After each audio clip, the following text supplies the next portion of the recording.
আসসালামু আলাইকুম। আজকে আমি মজক রান্না করব। গরুর মজকে একটি পর্দা থাকে, রক থাকে, এগুলি আমি বেছে নিয়ে পাড়ায় বেটে নিই।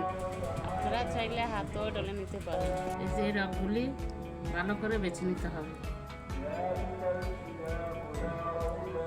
পর্দাটাও ফেলে দিতে হবে। মজকগুলি বেটে নিয়েছি, এখন আমি রান্না করব।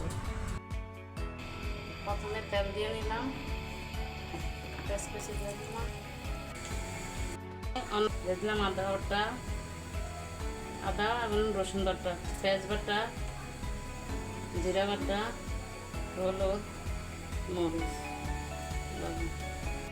এগুলি একটু পানি দিয়ে মিশিয়ে নিব। পেঁয়াজগুলো হয়ে গেছে, এখন আমি মশলা দিয়ে দেব। তেজপাতা দিয়ে দিলাম, নেড়ে ছেড়ে মিশানো মশলাগুলি দিয়ে দিচ্ছি।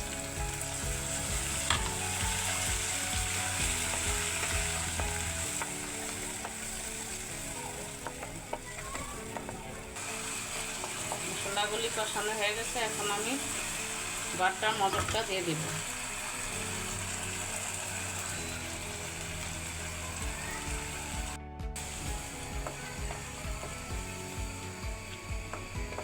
এগুলি ভালো করে মিশিয়ে কষে নিন। এখন আমার মজক রান্নাটা হয়ে গেছে, এখন আমি তুলে নিব।